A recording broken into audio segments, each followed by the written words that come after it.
Hello again, I am Blunty, the Google Nexus 7 tablet, the first pure Google Android tablet that has ever been unleashed upon the world, is about to be unleashed upon the world, and it's just been announced by Google at the Google I/O conference thingy.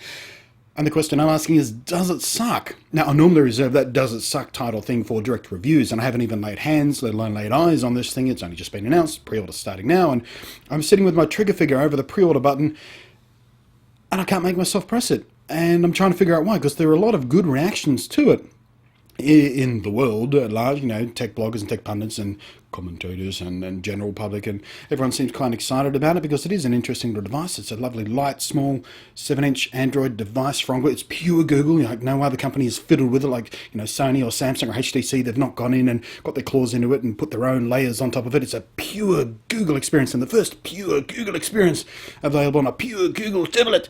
And there are a lot of desirable things about that. But I'm struggling to get excited about it. I don't think I'm seeing what everyone else is seeing about it. I'm sitting and wondering to myself, people seem to like it, but does it suck? And here's why. I like the 7-inch form factor. I've said that before when I've reviewed Samsung 7-inch tablet and even the BlackBerry Playbook, which is also a 7-inch form factor. I like that form factor. It fits well in the hand. It feels nice. But the screen is 1280 by 800, which is fine. It'll play 720p HD, no problem.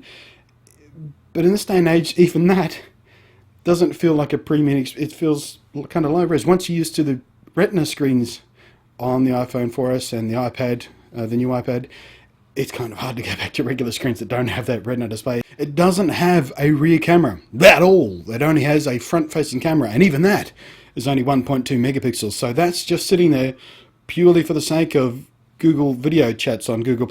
It's just for Hangouts. It's not going to be any good for photography at all, and I'm heavily interested in photography, and it doesn't even have a rear camera, so I can only take relatively low-res pictures of myself, or turn it around and not being able to see what I'm taking a photo of if I want to take a photo of the thing over there. And it may seem like a small thing. Well, why don't you just use your phone and then sync it to the Google thing and then sync it to the and then you use it on the that whole process is a pain in the ass. I like to be able to have one device that'll just do the shit I need it to do. Like if I'm writing a blog post, I'll take a picture of that, straight in, type of thing, and up it goes, and it's all hunky-dory. But the camera on it is next to useless as far as I'm concerned, because I don't do video hangouts that often. I don't like them for the same reason I don't like telephone calls. It only comes in 8GB and 16GB variants.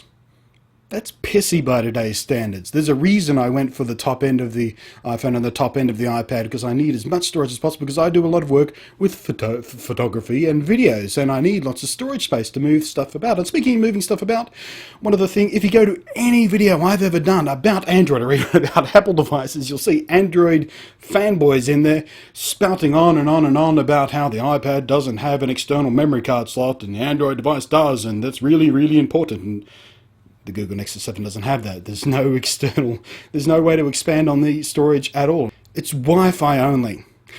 And for a device that's going to be, potentially my main tablet type device, it's up there. Will it replace my iPad in day-to-day use? It's got to have 3G on it. Why?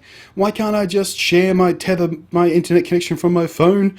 Well, the reason I bought a 3G iPad is so when I'm traveling, for instance, I can surf the web on my iPad, happily 3G wherever I am, and not drain the battery on two devices when I'm only using one of them to surf the web.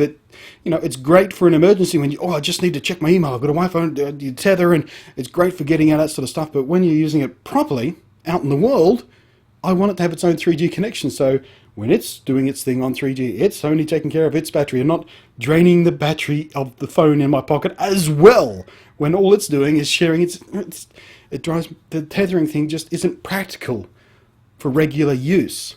It's nice to have, but I need 3G on my devices, really. Devices like this, anyway. I like that it's got a nice, powerful quad-core processor. I've liked that it's got a lot of, junk in the trunk for moving graphics about if you're interested in playing games on your Android device, but everything about it, from the no rear camera, from the pitiful front-facing camera, the Wi-Fi only, the small amounts of storage space, and no expandable storage on it, all of that just screams to me. It cries out in the night, saying, we have cut corners on this device. We have built melted, trying down to a price to try and undercut the other cheapo, nasty Android tablets that are out there that are ruining our reputation because they're so cheap and nasty and awful. We want to get down to a price to compete with that crap out there. That horrible, plastic, fantastic, shitty, built to a price, race to the bottom, lowest common denominator crap. They're trying to compete with that instead of competing to the premium stuff. And that means there are compromises. And on their website, let me pull it up here. I think somewhere on their website, oh God, where is it? Like, here it is. Nexus 7 is a no-compromise Android tablet. No, it's not. It's full of compromises. They're all over the place. It's a compromised tablet, and that's why I don't get why people are so excited about it. I wanted to like it. I really did. The first pure Android 7-inch tablet. Excellent. Tell me all about it. And then they told me all about it, and I went, oh. All right. Well, it's only $250 Australian. That's a pretty good bargain for an 8GB one. Still can't quite bring myself to pull the trigger. So, explain to me, people, why are you excited about the Nexus 7 tablet? Why should I pull the trigger? I mean, it'd be handy to have just for doing reviews and stuff of Android products. It'd be nice to have a... aside from that, I don't think I'd actually use it in my day-to-day life. It's just... it's too compromised. It's too simplified. It's too cut down. It's just... what do you... explain to me? Convince me.